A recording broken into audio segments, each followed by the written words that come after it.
Hello, this is Governor Gary Herbert. This morning, like many Utahns, I was shaken by the 5.7 magnitude earthquake that hit the Salt Lake Valley shortly after 7 a.m.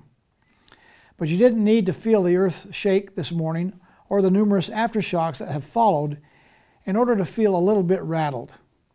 Rattled probably describes how many of us have felt as we have tried to understand the threat posed by the coronavirus that is beginning to emerge in our state. Rattled is how many of us have felt as we watch coronavirus cases climb, as we watch schools and public places close, as we watch the economy slow down, and as we watch financial markets retreat. These are indeed challenging times.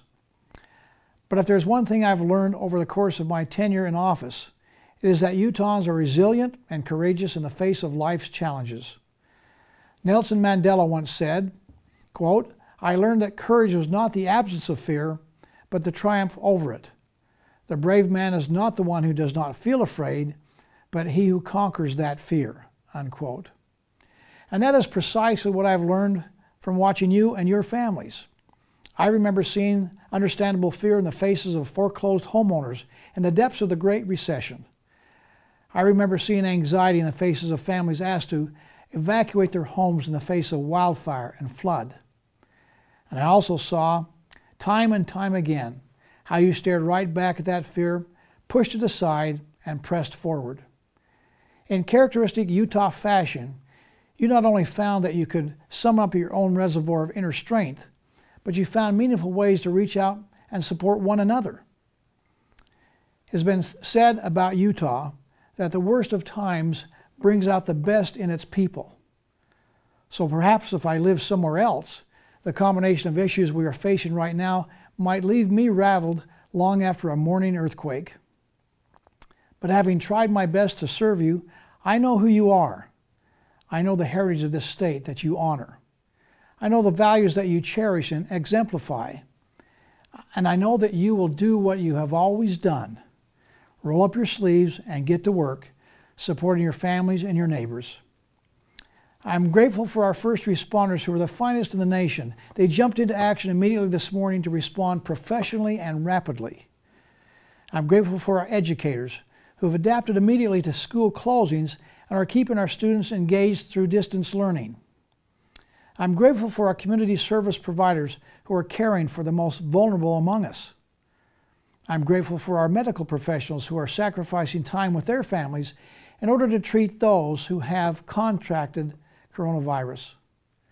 I'm overjoyed to hear of the adaptations that Utah families and friends are making to keep themselves engaged with one another during these times of social isolation. And I'm filled with confidence that we will win this tough battle against coronavirus as Utah companies step up to help us increase our capacity to test for the virus. I'm confident that we will get through this window of difficulty, that we will have the resilience to bounce back. That is our heritage, and it grows out of our history and our people. These coming days and weeks will be part of our history, and I have every confidence that we will bear these trials well and that we will bear them together as a community. Utah has a tremendous team working around the clock to keep you safe and healthy.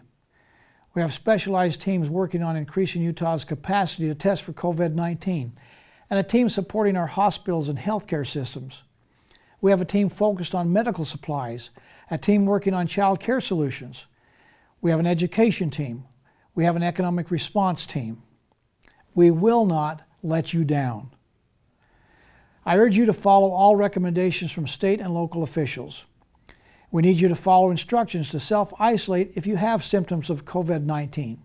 If you are sick, we need you to call ahead before going to a doctor's office or urgent care center.